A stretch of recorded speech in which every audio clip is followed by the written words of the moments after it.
Welcome to Counterpoint. I'm your host, Tanya Granic Allen.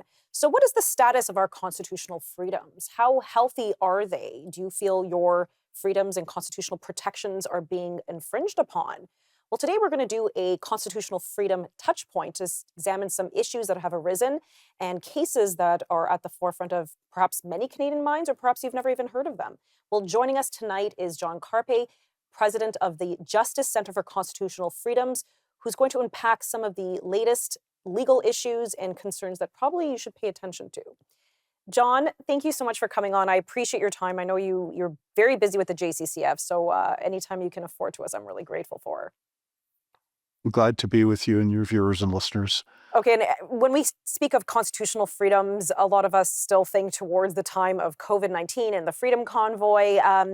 So are all those cases sort of done now that Tamara Litch and Chris Barber have sort of been sentenced and that's gone away? Is everything kind of wrapped up in the COVID-19 constitutional freedom time?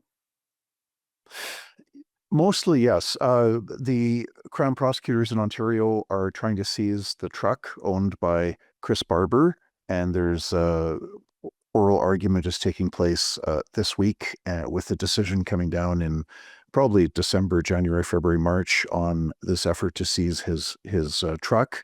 And the Justice Center has been providing lawyers to funding the lawyers for his legal representation. So we'll have to wait and see what happens there. We did have quite a important ruling back in April. The Ontario Court of Appeal struck down the Doug Ford's total ban on all outdoor protests and ruled that the Constitution does not fade out of sight in a time of crisis. So we had lost a lot of the COVID cases. Unfortunately, judges wrote the media narrative into their court rulings without taking a hard look at the evidence that was placed before the courts. So we had a lot of losses, but we've also had this very positive Ontario Court of Appeal ruling that actually struck down one of the COVID restrictions, namely the total ban on all outdoor protests. Right. And again, a lot of the issues within COVID was the mandates. And then, of course, there's the concept of consent. Did we consent to the Emergency Act? Did we consent to these mandates?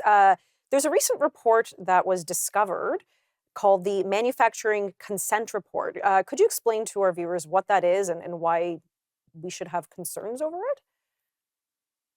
Yeah, the Justice Center released a report last week called Manufacturing Consent, Government Behavioral Engineering of Canadians.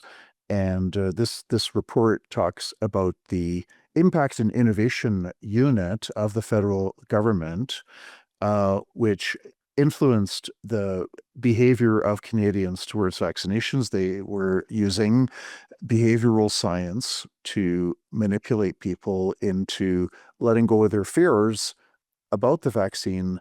When the reports came out, top athletes dying in their sleep, children dying of heart failure, not something we've ever seen prior to 2020. And the message was preset. The message was that this vaccine is safe and effective. And so our tax dollars were spent to manipulate Canadians into accepting that. And how did you... So first of all, I conflated two reports. My apologies. This is a JCCF report, so I apologize for not framing that properly. No worries. But how did you find the evidence that the consent was manufactured, that there was, I guess, a direct, a determined effort here? Well, veteran journalist Nigel Hannaford is the author of the report, and he was commissioned by the Justice Center. We also had valuable information that had been uncovered by Blacklock's reporters about a report from 2021 that was obtained through a Freedom of Information request. And that report goes into great detail on how our tax dollars were spent with the Innovation and Impact Unit to modify the beliefs and attitudes and behaviors of Canadians in respect of the vaccine. And so there's a unit in the government called the Innovation and Impact Unit? Yes, yeah, Impact and Innovation Unit. What the heck is that? It's been around since 2016. and it Lucky. really escalated. It's involved in $725 million worth of projects. That's 750 million tax dollars. And I'm not sure if that amount applies just to the unit or if that's the value of the projects it's involved with. Okay. But before the Actually, I'm going vaccine to was hold you even there because I want to talk more about this when we come back from this commercial break.